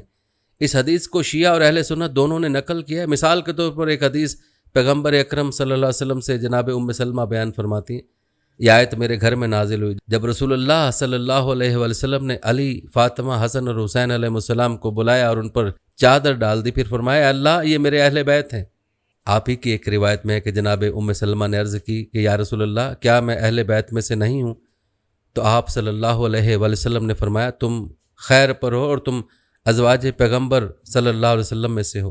اس کے علاوہ ابو سعید خدری کی روایت میں ہے کہ رسول اللہ صلی اللہ علیہ وآلہ وسلم نے صراحت کے ساتھ فرمایا یہ آیت پنجتن کی شان میں ہے، یعنی میرے علی اور حسن و حسین، فاطمہ سلام اللہ علیہم کی شان میں نازل ہوئی ہے۔ ایک اور جگہ اللہ تعالیٰ نے فرمایا کہہ دیجئے کہ میں نے تم سے اس تبلیغ رسالت پر کوئی معاوضہ نہیں مانگتا سوائے صاحبان قرابت کی محبت کے۔ رسول اکرم صلی اللہ علیہ وسلم کی ہجرت مدینہ اور اسلامی معاشرے کی داغ بل ڈالنے کے بعد انصار نے آپ صلی اللہ علیہ وسلم کی خدمت میں حاضر ہو کر اسلامی نظام کے انتظام کے لیے کہا کہ اپنے نئے معاشرے کی تشکیل کے لیے اگر آپ کو مالی اور معاشی ضرورت ہے تو ہماری پوری دولت اور تمام وسائل آپ کے اختیار میں ہیں، جس طرح آپ خرچ کریں اور ہمارے اموال میں جس طرح بھی تصرف کریں ہمارے لیے اعزاز و افتخار کا باعث ہوگا۔ تو فرشتہ وہی آیت مودت لے کر نازل ہوا۔ سعید بن جبیر سے روایت ہے کہ جب آیت مودت نازل ہوئی تو ہم نے رسول اکرم صلی اللہ علیہ وآلہ وسلم سے عرض کی یا رسول اللہ صلی اللہ علیہ وسلم آپ کے وہ قریبی کون سے ہیں کہ جن کی مودت ہم پر واجب ہے؟ تو آپ صلی اللہ علیہ وآلہ وسلم نے ارشاد فرمایا اس سے مراد علی، فاطمہ اور ان کے 2 بیٹے ہیں۔ حضرت عائشہ رضی اللہ تعالیٰ عنہ سے روایت ہے کہ مرض الموت میں رسول اللہ صلی اللہ علیہ وآلہ وسلم نے فاطمہ کو نزدیک بلا کر ان کے کان میں کچھ کہا جس پر وہ رونے لگی۔ اس کے بعد آپ نے پھر سرگوشی کی تو آپ رضی اللہ تعالیٰ عنہ مسکرانے لگیں۔ حضرت عائشہ رضی اللہ تعالیٰ عنہ نے سبب پوچھا تو انہوں نے بتایا کہ میرے بابا نے اپنی موت کی خبر دی تو میں رونے لگی۔ اس کے بعد انہوں نے بتایا کہ سب سے پہلے میں ان سے جا ملوں گی تو میں مسکرانے لگی۔ ایک اور روایت میں یحییٰ بن جودہ رضی اللہ تعالیٰ عنہ سے مروی ہے کہ حضور نبی کریم صلی اللہ علیہ وآلہ وسلم نے حضرت فاطمہ رضی اللہ تعالیٰ عنہ سے کہا کہ سال میں صرف ایک قرآن مجھے دکھایا جاتا تھا مگر اس دفعہ 2 مرتبہ دکھایا گیا۔ مجھے بتایا گیا کہ میری موت قریب ہے، میرے اہل میں سے تم مجھے سب سے پہلے آ کر ملو گی۔ یہ سن کر آپ غمگین ہوئیں تو رسول اللہ صلی اللہ علیہ وسلم نے فرمایا کہ کیا تم اس پر خوش نہیں ہو کہ تم زنان اہل جنت کی سردار ہو؟ یہ سن کر آپ رضی اللہ تعالیٰ عنہ مسکرانے لگیں۔ حضرت محمد صلی اللہ علیہ وسلم کی وفات کے کچھ ماہ بعد آپ کی وفات ہوئی۔ اس کی تاریخ 3 جمادی الثانی 11 ہجری ہے۔ آپ کی وفات کی وجوہات میں تاریخی اختلافات ہیں جن کا تذکرہ الگ سے کیا جائے گا۔ آپ کی وفات کے متعلق بہت سی روایتیں، لیکن صحیح بات وہی ہے جو ظاہری کے طریق سے عروہ سے بحوالہ حضرت عائشہ رضی اللہ تعالیٰ عنہ سے بیان ہوئی کہ حضرت فاطمہ رسول اللہ صلی اللہ علیہ وسلم کے بعد 6 ماہ تک زندہ رہیں۔ آپ کی وفات بروز منگل 3 رمضان المبارک 11 ہجری میں ہوئی۔ جب آپ کی وفات کا وقت آیا تو آپ نے اسماء بنت امیس کو وصیت کی کہ وہ انہیں غسل دیں، پس انہوں نے اور علی المرتضیٰ اور سلمہ ام رافع نے آپ کو غسل دیا، اور بعض کا قول ہے کہ عباس بن عبد المطلب بھی ان میں شامل تھے۔ یہ جو روایت بیان کی جاتی ہے کہ فاطمہ نے اپنی وفات سے قبل غسل کر لیا تھا اور وصیت کی کہ ان کو بعد میں غسل نہ دیا جائے، یہ روایت ضعیف ہے جس پر اعتماد نہیں کیا جا سکتا۔ بعض روایت کے مطابق آپ کی نماز جنازہ آپ کے خاوند علی رضی اللہ تعالیٰ نے پڑھائی، اور بعض کا قول ہے کہ عباس بن عبد المطلب نے پڑھائی، اور بعض کا قول ہے کہ ابو بکر صدیق رضی اللہ تعالیٰ نے پڑھائی۔ اس وقت آپ کی عمر کیا تھی اس میں بھی اختلاف ہے۔ بعض کے نزدیک 27، بعض 28، بعض 29، بعض 30 اور بعض 35 سال عمر بتاتے ہیں، اور یہ مستعد ہے، اور اس سے قبل کے قول اقرب ہے۔ آپ جنت البقیع میں مدفون ہے، جہاں پر ایک روضہ بھی بنا ہوا تھا جسے سعودی حکومت نے 8 شوال 1344 ہجری کو ڈھا دیا۔ حضرت حذیفہ بیان کرتے ہیں کہ رسول اللہ صلی اللہ علیہ وسلم نے فرمایا کہ ایک فرشتہ جو اس رات سے پہلے کبھی زمین پر نہ اترا تھا، اس نے اپنے پروردگار سے اجازت مانگی کہ مجھے سلام کرنے حاضر ہو اور یہ خوشخبری دے کہ فاطمہ اہل جنت کی تمام عورتوں کی سردار ہے اور حسن و حسین جنت کے تمام جوانوں کے سردار ہیں۔ حضرت مسعود بن مخرمہ سے روایت ہے کہ رسول اللہ صلی اللہ علیہ وسلم نے فرمایا فاطمہ میری جان کا حصہ ہے، بس جس نے اسے ناراض کیا اس نے مجھے ناراض کیا۔ حضرت عبداللہ بن زبیر بیان فرماتے ہیں کہ رسول اللہ صلی اللہ علیہ وسلم نے فرمایا بے شک فاطمہ میری جان کا حصہ ہے، اسے تکلیف دینے والی چیز مجھے تکلیف دیتی ہے اور اسے مشقت میں ڈالنے والا مجھے مشقت میں ڈالتا ہے۔ حضرت ابو حنظلہ سے روایت ہے کہ رسول اللہ صلی اللہ علیہ وسلم نے فرمایا بے شک فاطمہ میری جان کا حصہ ہے، جس نے اسے ستایا اس نے مجھے ستایا۔ حضور صلی اللہ علیہ وسلم کے آزاد کردہ غلام حضرت ثوبان نے فرمایا کہ حضور صلی اللہ علیہ وسلم جب سفر کا ارادہ کرتے تو اپنے اہل و عیال میں سے سب کے بعد جس سے گفتگو فرما کر سفر پر روانہ ہوتے وہ حضرت فاطمہ رضی اللہ تعالیٰ عنہ ہوتی، اور سفر سے واپسی پر سب سے پہلے جس کے پاس تشریف لاتے وہ بھی حضرت فاطمہ رضی اللہ تعالیٰ عنہ ہوتی۔ ایک اور مشہور حدیث جو حدیث قصہ کے نام سے معروف ہے کے مطابق حضور نبی کریم صلی اللہ علیہ وسلم نے ایک یمنی چادر کے نیچے حضرت فاطمہ، حضرت علی و حسن و حسین کو اکٹھا کیا اور فرمایا کہ بے شک اللہ چاہتا ہے کہ اے میرے اہل بیت تجھ سے رجس کو دور کرے اور ایسے پاک کرے جیسے پاک کرنے کا حق ہے۔ خاتون جنت سیدہ فاطمہ رضی اللہ تعالیٰ عنہ کی عادت مبارکہ یہ تھی کہ آپ رضی اللہ تعالیٰ عنہ امت کی غم خاری کے لیے ہر وقت عبادت الہی کی طرف متوجہ رہتیں، راتوں کو جاگ کر مناجات میں مصروف رہتیں۔ یہی نہیں بلکہ اللہ پاک کی عبادت اور اس کے ذکر و اذکار سے اس قدر محبت تھی کہ اپنے گھریلو کام کاج کے ساتھ ساتھ یاد الہی سے کبھی غافل نہ ہوتی۔ آئیے اب سیدہ خاتون جنت رضی اللہ تعالیٰ عنہ کے ذوق تلاوت اور شوق عبادت کے متعلق سننے کی سعادت حاصل کرتے ہیں۔ امیر المومنین حضرت سیدنا علی المرتضیٰ کرم اللہ تعالیٰ وجہ الکریم فرماتے ہیں کہ سیدہ خاتون جنت رضی اللہ تعالیٰ عنہ کھانا پکانے کی حالت میں بھی قرآن پاک کی تلاوت جاری رکھتی۔ آپ نے خاتون جنت سیدہ فاطمہ رضی اللہ تعالیٰ عنہ کو تلاوت کا کس قدر ذوق و شوق تھا کہ گھریلو مصروفیت کے دوران بھی زبان سے قرآن کریم کی تلاوت جاری رکھتی۔ اگر ہم اپنے معاشرے میں نظر دوڑائیں تو کئی نادان مصروفیت کے دوران کانوں میں ہینڈ فری لگا کر بڑے انعماق سے گانے سنتے ہوئے اپنے کانوں میں مگن رہتے ہیں اور ساتھ ساتھ اپنی زبان سے بھی گنگناتے جاتے ہیں۔ اسی طرح کئی نادان خواتین گھر کے کام کاج کے دوران گانے سنتی ہیں، فلمیں ڈرامے دیکھتی ہیں، گویا گانے بازوں کے بغیر ان کے کام ہی نہیں ہوتے۔ فی زمانہ تو گانے بازوں کی عادت اس قدر بڑھ چکی ہے کہ کوئی گاڑی چلا رہا ہو یا بائک پر کہیں جا رہا ہو تو اپنے موبائل یا ٹیپ ریکارڈر پر گانے لگائے ہوتے ہیں۔ اے کاش ہمیں بھی اپنے دن رات عبادت میں بسر کرنے کی سعادت نصیب ہو جائے۔ اے کاش ہمارا کوئی لمحہ فضول کاموں میں بسر نہ ہو۔ اے کاش ہماری ہر گھڑی ذکر و درود کے سبب رحمت بھری گزرے۔ سیدہ خاتون جنت کے ذوق و تلاوت اور آپ کے شوق عبادت میں بالخصوص ہمارے گھر کی خواتین کے لیے ایک اہم پیغام ہے کہ گھر کے کام کاج کے ساتھ ساتھ اللہ پاک کی عبادت کا ذوق و شوق ہونا چاہیے، علم دین سیکھنے کا جذبہ ہونا چاہیے، نیکی کی دعوت کو عام کرنے کا جذبہ ہونا چاہیے۔ ہمارے گھر کی خواتین جب علم دین کی روشنی سے مالا مال ہوں گی تو اپنی اولاد کی بھی اچھی تربیت کر سکیں گی، خود بھی نمازی بنیں گی اور اپنی اولاد کو بھی نمازی بنائیں گی، خود بھی قرآن کریم پڑھیں گی اور اپنی اولاد کو بھی قرآن کریم پڑھنا سکھائیں گی۔ سیدہ خاتون جنت کے صدقے اللہ پاک ہماری خواتین کو بھی شوق عبادت و ذوق تلاوت نصیب فرمائے۔ حضرت سیدنا فاطمہ الزہرا رضی اللہ تعالیٰ عنہا کی شان و عظمت کا ایک پہلو یہ بھی ہے کہ آپ رضی اللہ تعالیٰ عنہ کو حضور نبی کریم صلی اللہ علیہ وسلم سے اور حضور صلی اللہ علیہ وسلم کو آپ سے بے پناہ محبت تھی۔ یہی وجہ ہے کہ صحابہ کرام علیہم رضوان، صحابیات طیبات اور بالخصوص سیدہ فاطمہ الزہرا رضی اللہ تعالیٰ عنہا سنت رسول صلی اللہ علیہ وسلم کی چلتی پھرتی تصویر تھیں۔ ام المومنین حضرت سیدنا عائشہ رضی اللہ تعالیٰ عنہا فرماتی ہیں کہ میں نے رسول اللہ صلی اللہ علیہ وسلم کی صاحبزادی حضرت سیدہ فاطمہ الزہرا رضی اللہ تعالیٰ عنہا سے بڑھ کر کسی کو عادات و اطوار، سیرت و کردار اور نشست و برخاست میں آپ صلی اللہ علیہ وسلم سے مشابہت رکھنے والا نہیں دیکھا۔ ایک روایت میں ام المومنین حضرت سیدتنا عائشہ صدیقہ رضی اللہ تعالیٰ عنہ فرماتی ہیں کہ میں نے انداز گفتگو اور بیٹھنے میں حضرت فاطمہ الزہرا رضی اللہ تعالیٰ عنہ سے بڑھ کر کسی اور کو حضور اکرم صلی اللہ علیہ وسلم سے اس قدر مشابہت رکھنے والا نہیں دیکھا۔ سیدہ عائشہ سے روایت ہے کہ فاطمہ اس طرح چلتی ہوئی آئیں گویا نبی صلی اللہ علیہ وسلم چل رہے ہوں، تو نبی صلی اللہ علیہ وسلم نے فرمایا خوش آمدید اے میری بچی۔ پھر آپ صلی اللہ علیہ وسلم نے انہیں اپنے دائیں یا بائیں طرف بٹھایا۔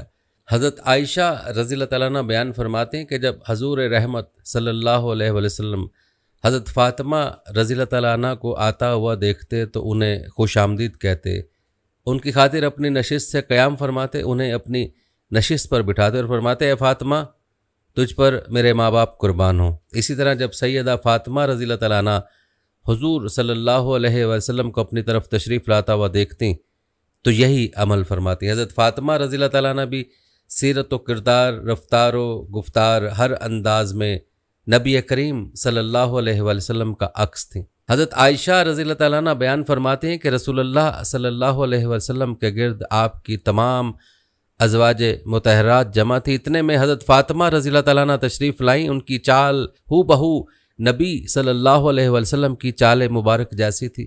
ایک بار کسی نے سوال کیا یا رسول اللہ صلی اللہ علیہ وسلم آپ کو اس دنیا میں سب سے زیادہ کس سے محبت ہے؟ تو آپ صلی اللہ علیہ وسلم نے ارشاد فرمایا مجھے سب سے زیادہ محبت میری بیٹی فاطمہ سے ہے۔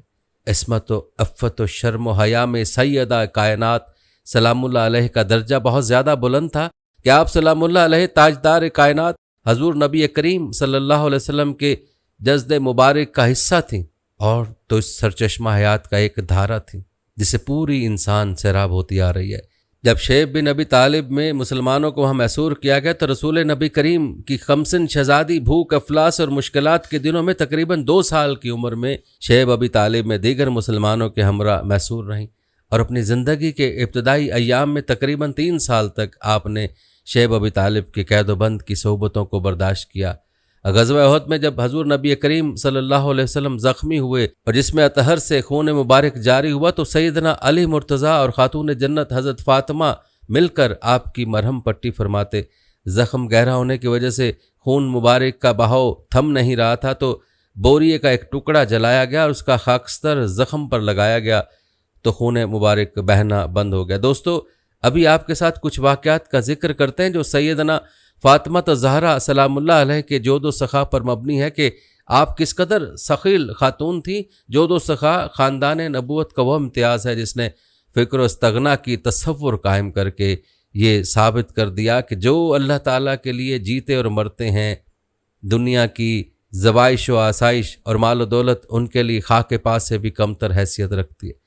حضرت عبداللہ بن عباس رضی اللہ تعالیٰ عنہ سے روایت ہے کہ ایک مرتبہ سیدنا علی کرم اللہ وجہ نے ساری رات ایک باغ سینچا اور اجرت میں تھوڑے سے جو حاصل کیے پیسے۔ سیدہ فاطمہ سلام اللہ نے ان کا ایک حصہ لے کر آٹا پیسا اور کھانا تیار کیا۔ عین کھانے کے وقت ایک مسکین نے دروازے پر دستک دی اور کہا کہ میں بھوکا ہوں۔ آپ سلام اللہ علیہ نے وہ سارا کھانا اسے دے دیا اور پھر باقی اناج میں سے کچھ حصہ پیسا اور کھانا پکایا۔ ابھی کھانا پک کر تیار ہوا ہی تھا کہ ایک یتیم نے دروازے پر آ کر دست سوال عرض کیا۔ آپ نے پھر سارا کھانا اس یتیم کو دے دیا اور ایک بار پھر باقی اناج پیسا اور کھانا تیار کیا۔ تو اس بار ایک مشرک قیدی نے اللہ تعالیٰ کی راہ میں کھانا مانگا تو سیدہ سلام اللہ علیہ نے وہ سب کھانا اس مشرک قیدی کو دے دیا۔ غرض اس دن تمام اہل خانہ نے فاقہ کیا۔ اللہ تعالیٰ کو ان کی ادا اتنی پسند آئی کہ اس گھر کی نفوس قدسیہ کے بارے میں آیت نازل ہوئی اور وہ اللہ کی محبت میں مسکینوں اور یتیموں اور قیدیوں کو کھانا کھلاتے ہیں۔ ایک بار قبیلہ بنو سلیم کا ایک ضعیف آدمی حضور نبی اکرم صلی اللہ علیہ وسلم کی خدمت میں حاضر ہوا۔ آپ نے اس سے دین کے کچھ ضروری احکام و مسائل بتائے اور پھر اس سے پوچھا کہ تیرے پاس گزر بسر کے لیے کچھ مال ہے؟ اس شخص نے کہا کہ اللہ گواہ ہے کہ میں اپنے قبیلے کا سب سے مفلوس الحال شخص ہوں۔ حضور نبی کریم صلی اللہ علیہ وسلم نے صحابہ کرام رضوان اللہ علیہ کی طرف دیکھا اور فرمایا آپ میں سے کون اس مسکین کی مدد کرے گا؟ حضرت سعد بن عبادہ رضی اللہ تعالیٰ عنہ اٹھے اور کہا کہ یا رسول اللہ میرے پاس ایک اونٹنی ہے جو میں اس کو دیتا ہوں۔ حضور صلی اللہ علیہ وسلم نے پھر فرمایا آپ میں سے کون ہے جو اس کا سر ڈھانپ دے؟ سیدنا علی مرتضیٰ رضی اللہ تعالیٰ عنہ اٹھے اور اپنا امامہ اتار کر اس اعرابی کے سر پر رکھ دیا۔ پھر حضور صلی اللہ علیہ وسلم نے فرمایا کون ہے جو اس کی خوراک کا بندوبست کرے گا؟ چنانچہ حضرت سلیمان فارسی نبی کریم صلی اللہ علیہ وسلم کے حکم پر اعرابی کی خوراک کا انتظام کرنے نکلے۔ قریب کے چند گھروں سے دریافت کیا لیکن خالی لوٹے، تو پھر شہزادی کونین سیدہ فاطمہ زہرا کے در دولت پر دستک دی۔ پوچھا کون ہے؟ انہوں نے سارا واقعہ بیان کیا اور التجا کی کہ اے رسول اللہ کی شہزادی اس مسکین کی خوراک کا بندوبست کیجئے۔ خاتون جنت سلام اللہ علیہ نے فرمایا کہ اس وقت گھر میں کچھ کھانے کو تو نہیں، البتہ یہ میری چادر شموم یہودی کے پاس لے جائیں اور اس سے کہیں کہ اس کے بدلے کچھ اجناس دے۔ حضرت سلمان فارسی وہ چادر لے کر شموم یہودی کے پاس پہنچے اور اسے تمام کیفیت بیان کی۔ وہ حیران رہ گیا اور پکار اٹھا اے سلمان، اللہ رب العزت کی قسم یہ وہی لوگ ہیں جن کی خبر تورات میں دی گئی ہے۔ گواہ رہنا کہ میں خاتون جنت سیدہ فاطمہ زہرا کے والد محمد رسول اللہ صلی اللہ علیہ وسلم پر ایمان لے آیا۔ اس کے بعد کچھ غلہ حضرت سلمان فارسی کو دیا اور خاتون جنت کی چادر بھی واپس بھیج دی۔ حضرت سلمان فارسی وہ غلہ اور چادر لے کر خاتون جنت کے پاس پہنچے۔ سیدہ سلام اللہ علیہ نے اپنے ہاتھ سے اناج پیسا اور جلدی سے اعرابی کے لیے کھانا پکا کر حضرت سلمان فارسی کو دیا۔ سیدنا سلمان فارسی نے کہا کہ اس کھانے میں کچھ اپنے لیے بھی رکھ لیجئے، جس پر خاتون جنت نے جواب دیا کہ سلمان ہم اہل بیت جو چیز اللہ کی راہ میں دے دے اس میں سے کچھ واپس نہیں لیتے۔ حضرت سلمان فارسی کھانا لے کر حضور نبی کریم صلی اللہ علیہ وسلم کی خدمت اقدس میں حاضر ہوئے، سارا واقعہ بیان کیا۔ حضور اکرم صلی اللہ علیہ وسلم نے وہ کھانا اعرابی کو دیا اور سیدہ فاطمہ زہرا کے گھر تشریف لے گئے۔ اٹھ کے سر پر اپنے دست شفقت پھیرا، آسمان کی طرف دیکھا اور دعا فرمائی اے اللہ فاطمہ سلام اللہ تیری کنیز ہے، ان سے راضی رہنا۔ ایک مرتبہ سیدہ بطول نے اپنے دست مبارک سے کچھ سوت کاٹا اور حضرت علی رضی اللہ تعالیٰ عنہ سے فرمایا کہ اسے بازار میں فروخت کرائیں تاکہ کھانے کا بندوبست ہو سکے۔ حضرت علی رضی اللہ تعالیٰ عنہ نے اس سوت کو بازار میں 6 درہم میں فروخت کر دیا۔ اس سے قبل کہ حضرت علی رضی اللہ تعالیٰ عنہ خورد و نوش کی کوئی چیز خریدتے، انہوں نے آواز سنی ہے کوئی جو مجھے اللہ کے نام پر عطا کرے؟ آپ نے وہ تمام درہم اس سائل کو عطا کر دیے، خود خالی ہاتھ گھر کی طرف روانہ ہوئے۔ ابھی تھوڑی ہی دور گئے تھے کہ جبرائیل علیہ السلام ایک بدو کی شکل میں سامنے آئے۔ ان کے ہاتھ میں اونٹنی کی مہار تھی۔ حضرت علی رضی اللہ تعالیٰ عنہ سے کہنے لگے یہ اونٹنی خریدتے ہو؟ حضرت علی رضی اللہ تعالیٰ عنہ سوچ میں پڑ گئے تو وہ بدو کہنے لگا میں اسے ادھار پر دینے کے لیے تیار ہوں۔ حضرت علی رضی اللہ تعالیٰ عنہ نے اونٹنی 100 درہم میں خرید لی۔ ابھی خرید کر گھر جا ہی رہے تھے کہ راستے میں حضرت میکائیل علیہ السلام انسان کی شکل میں حضرت علی رضی اللہ تعالیٰ عنہ سے کہنے لگے آپ رضی اللہ تعالیٰ عنہ اس اونٹنی کو بیچتے ہیں؟ میں اس کو 160 درہم کے عوض خریدنے کے لیے تیار ہوں۔ جس پر حضرت علی رضی اللہ تعالیٰ عنہ نے اونٹنی 160 درہم میں فروخت کر دی۔ راستے میں جبرائیل علیہ السلام انسانی شکل میں ملے اور کہا کہ سودا ہو گیا؟ حضرت علی رضی اللہ تعالیٰ عنہ نے انہیں 100 درہم لوٹا دی اور 60 درہم لے کر گھر تشریف لے آئے۔ سیدہ کائنات حضرت فاطمہ رضی اللہ تعالیٰ عنہا نے پوچھا یہ رقم کہاں سے ملی؟ حضرت علی رضی اللہ تعالیٰ عنہ نے عرض کیا کہ ہم نے 6 درہم کی تجارت کی، اللہ تعالیٰ نے ہمیں 60 درہم عطا فرمائے۔ حضرت علی رضی اللہ تعالیٰ عنہ بارگاہ رسالت مآب میں حاضر ہوئے اور اپنا سارا واقعہ سنایا۔ اس پر آقا علیہ السلام نے فرمایا، اے علی رضی اللہ تعالیٰ عنہ، جانتے ہو کہ یہ اونٹنی والے کون لوگ تھے؟ آپ رضی اللہ تعالیٰ عنہ نے فرمایا، اللہ اور اس کا رسول بہتر جانتے ہیں۔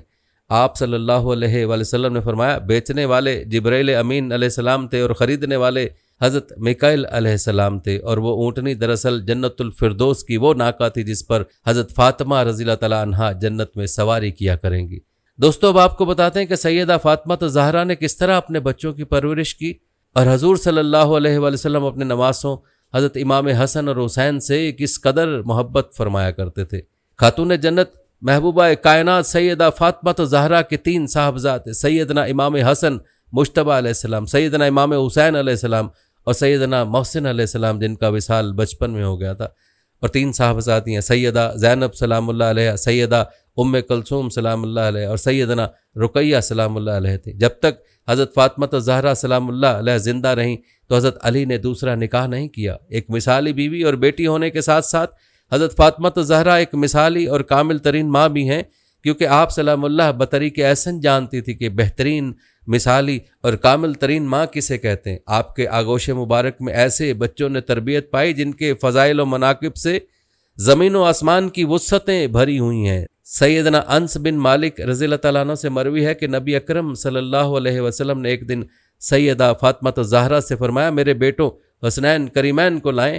آپ سلام اللہ جب حسنین کریمین کو لے کر آئیں تو نبی کریم صلی اللہ علیہ وسلم نے انہیں اپنی گود میں لیا، بوسے دی اور فرمایا، یا رب العزت، میں ان سے بہت محبت کرتا ہوں، تو بھی ان سے محبت فرما۔ سیدۃ النساء عالمین حضرت فاطمہ زہرا نے اپنی اولاد کی ایسی تربیت کی کہ قیامت تک فراست امام حسن علیہ السلام، استقامت امام حسین علیہ السلام اور جرأت سیدہ زینب علیہ السلام ایک روشن مثال کے طور پر تمام ماؤں کے لیے عملی نمونے کی صورت میں قابل تقلید کا راستہ برقرار رہے گا۔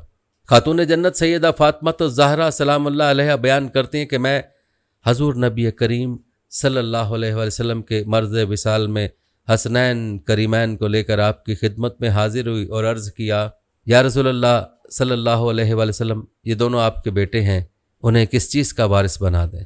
آپ نے فرمایا کہ حسن کو میری حیت یعنی روب اور سرداری ہے، جبکہ حسین علیہ السلام کے لیے میری جرأت اور سخاوت ہے۔ خاتون جنت سلام اللہ علیہ کے تمام بچوں کی زندگی میں ہم کو فہم و فراست، دین کی حفاظت کا جو پہلو نمایاں نظر آتا ہے، اس میں بھی دراصل مخدومہ کائنات سلام اللہ علیہ کی تربیت کی جھلک رہی ہے۔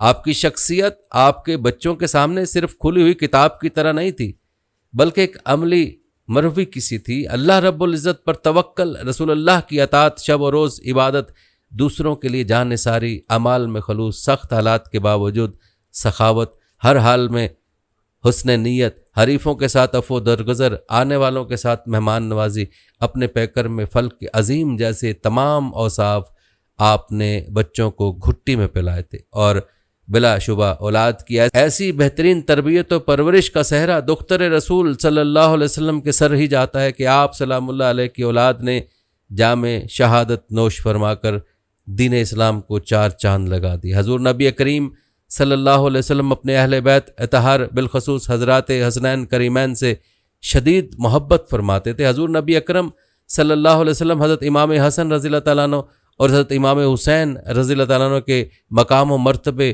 اور فضیلت و شان پر جو کچھ ارشاد فرمایا، کتب و حدیث ان سے بھری پڑی ہیں۔ حضور نبی اکرم صلی اللہ علیہ وآلہ وسلم نے ارشاد فرمایا، حسن اور حسین گلشن دنیا میں میرے 2 خوشبودار پھول ہیں۔ آقا صلی اللہ علیہ وسلم ہمیشہ جب بھی حسنین کریمین کو اٹھاتے تو آپ صلی اللہ علیہ وسلم ان کو پکڑ کر سب سے پہلے سونگھتے تھے اور چومنے کے بعد ان کے اپنے سینے سے لپٹا لیتے تھے۔ حضرت انس ابن مالک رضی اللہ تعالیٰ عنہ روایت کرتے ہیں، حضور نبی اکرم صلی اللہ علیہ وآلہ وسلم سے پوچھا گیا، اہل بیت میں سے آپ کو کون زیادہ محبوب ہے؟ آپ صلی اللہ علیہ وآلہ وسلم نے فرمایا، حسن اور حسین۔ توجہ طلب بات یہ ہے کہ آپ صلی اللہ علیہ وآلہ وسلم حسنین کریمین رضی اللہ عنہما کو سونگھتے کیوں تھے؟ ان کو خوشبودار پھول قرار دینے کی ایک وجہ یہ بھی تھی کہ ان کے جسموں سے وہ خوشبو آتی جو دنیا کے کسی بڑے سے بڑے خوشبودار پھول سے بھی نہیں آتی تھی، لہٰذا آقا علیہ السلام انہیں سونگھتے تھے۔ حضور صلی اللہ علیہ وسلم نے فرما کر واضح کر دیا کہ اس دنیا میں یہی تو میری راحت ہے، انہی 2 سے مجھے راحت، سکون و چین اور میرے دل کو خوشی اور مسرت ہوتی ہے۔ اگر کوئی انہیں اذیت دے گا تو گویا مجھے اذیت دے گا۔ ارشاد فرمایا جس نے ان سے محبت کی اس نے مجھ سے محبت کی، اور جس نے ان سے بغض رکھا اس نے میری ذات کے ساتھ بغض رکھا، اور جس نے ان کو اذیت دی اس نے میری جان کو اذیت دی۔ آپ صلی اللہ علیہ وسلم نے امام حسین رضی اللہ تعالیٰ عنہ کے بارے میں فرمایا کہ یہ میرے ریحان یعنی میرا رزق ہے۔ اسی طرح کہ سیدنا امام حسین رضی اللہ تعالیٰ عنہ نے بھی دین اسلام کی مٹتی اور مرتی ہوئی اقدار کو اپنی قربانی کے ذریعے زندہ کر کے دین کو قیامت تک نفع پہنچا دیا۔ جس طرح امام حسن رضی اللہ تعالیٰ عنہ نے آقا صلی اللہ علیہ وسلم کی امت اور دین کو سیاسی وحدت عطا کی، اسی طرح امام حسین رضی اللہ تعالیٰ عنہ نے دین اسلام کو روحانی قوت اور احیاء عطا کیا۔ امام حسین رضی اللہ تعالیٰ عنہ نے کربلا میں اپنی اور اپنے خانوادے کی قربانی دے کر مٹتی ہوئی اقدار کو زندہ کر دیا، جن اقدار کو آج 1400 سال بعد بھی امت یاد کرتی ہے، انہیں بطور نمونہ مشعل راہ اور آئیڈیل لیتی ہے۔ حضرت یعلا بن مرہ رضی اللہ تعالیٰ عنہ روایت کرتے ہیں کہ آقا علیہ السلام نے سیدنا امام حسین علیہ السلام کے لیے فرمایا، حسین میرا سبت ہے۔ سبت عربی زبان میں قبیلے کو بھی کہتے ہیں، مگر ایک خاص معنی جو امام ابن الاسیر نے النہایہ میں بیان کیا وہ یہ ہے کہ یعنی خیر اور نیکی کے کاموں میں امام حسین رضی اللہ تعالیٰ عنہ از خود تنہا ایک جان ہو کر ایک پوری امت ہے۔ گویا آپ صلی اللہ علیہ وآلہ وسلم نے فرمایا، میرے حسین کو فقط ایک شخص نہ سمجھنا، میرے حسین کو فقط ایک انفرادی اکائی نہ سمجھنا، وہ ایک پوری مکمل امت ہے۔ میری امت میں سے تنہا حسین اتنا عظیم کام کرے گا جو پوری امت اجتماعی طور پر بھی نہیں کر سکتی۔ یہ دونوں شہزادے حضور نبی اکرم صلی اللہ علیہ وسلم کا رزق اس لحاظ سے بھی بنے کہ آپ کے اپنے شہزادے حضرت قاسم، حضرت ابراہیم، حضرت عبداللہ طیب الطاہر حیات نہ رہے، لہذا حسنین کریمین آپ کے شہزادے تھے اور یہ بھی بالآخر شہید کر دیے گئے۔ اب تصور یہ تھا کہ کفار تانا دیتے تھے کہ یہ تو ابتر ہے، مقتول النسل ہیں، ان کی نسل آگے نہیں چلے گی۔ دوسری طرف آقا علیہ السلام نے صحابہ کرام کو فرما دیا تھا کہ درود صرف مجھ پر نہیں پڑھنا، مجھ پر اور میری آل پر پڑھنا، لہٰذا آل اور ذریت کا ہونا شرط ہے۔ آل ہوگی تو درود پڑھا جائے گا۔ صحابہ کرام نے پوچھا کہ آقا درود کیسے پڑھیں؟ تو فرمایا کہ یوں پڑھو، اللہم صلی علی محمد وعلی آل محمد کما صلیت علی ابراہیم وعلی آل ابراہیم انک حمید مجید۔ باری تعالیٰ تو محمد پر درود بھیج اور محمد صلی اللہ علیہ وسلم کی آل پر درود بھیج، جس طرح تو نے ابراہیم علیہ السلام اور ان کی آل پر درود بھیجا ہے، بے شک تو تعریف کے قابل بزرگی والا ہے۔ ابراہیم کی آل پر 4000 سال سے درود پڑھا جا رہا تھا، جب آقا آئے تو 4000 سال گزر گئے تھے، آقا خود بھی آل ابراہیم میں سے تھے، تو ابراہیم علیہ السلام کی آل اور ذریت رہی اور درود پڑھتا جاتا رہا۔ اس میں آقا بھی آ گئے، اگر آقا کی آل اور ذریت کی نسل نہ بچے تو اس پر درود کیسے پڑھا جائے؟ فرمایا حسن حسین میرا رزق ہے، بتا دیا کہ یہ رہیں گے اور ان کی وجہ سے میری آل نسل ذریت سے چلے گی اور قیامت تک حسنی حسینی سردار چلیں گے اور میری آل میں درود رہے گا۔ قیامت سے پہلے آخری زمانے میں بھی میری ہی آل میں سے امام محمد مہدی آئیں گے جو اسلام کو دوبارہ وہ عظمت دیں گے کہ دور خلافت راشدہ کا منظر قائم ہو جائے گا، اور اس طرح حسن حسین میرا رزق ہے کہ مجھے نفع دیں گے، اور انہی کی نسل سے پیدا ہونے والے ائمہ اطہار اور اولیاء میری امت میں روحانی فیض بانٹتے رہیں گے۔ حسن حسین کل جنتی جوانوں کے سردار ہیں۔ اس حدیث مبارکہ کی روح سے یہ ثابت ہو گیا کہ جب حسنین کریمین جنت کے تمام جوانوں کے سردار ہیں تو جتنے جوان ہیں وہ امام حسن اور حسین رضی اللہ تعالیٰ عنہ کے لشکر میں ہوں گے۔ گویا جنت میں صرف وہی جا سکتے ہیں جو امام حسن حسین کے لشکر میں ہوں گے، ان کے تابع ہوں گے۔ جو جنتی ہوگا اس کے لیے لازم ہے کہ امام حسن حسین کے تابع ہو۔ جس کو یہ کہہ دیں گے کہ نہیں باری تعالیٰ ہم اس کا سردار نہیں بنتے اس لیے کہ ہمارا نافرمان ہے، ہم سے بغض رکھنے والا ہے، ہم اسے اپنے لشکر میں قبول نہیں کرتے، اسے جنت سے نکال دیا جائے گا، وہ جنت میں نہیں جا سکتا۔ یہ امر بھی ذہن نشین رہے کہ اگر کوئی یہ کہہ دے کہ میں تو بوڑھا ہوں، میرے سردار جنت میں کیسے ہوں گے، تو سن لے کہ جنت میں ہر بوڑھا بھی جوان ہو کر داخل ہوگا۔ گویا جنت میں ہر شخص جوان ہوگا، جنت کے تمام مرد حضرات کے سردار حسنین کریمین ہوں گے۔ گویا جنت کی سرداری آقا نے حسنین کریمین کو عطا کر دی ہے۔ پھر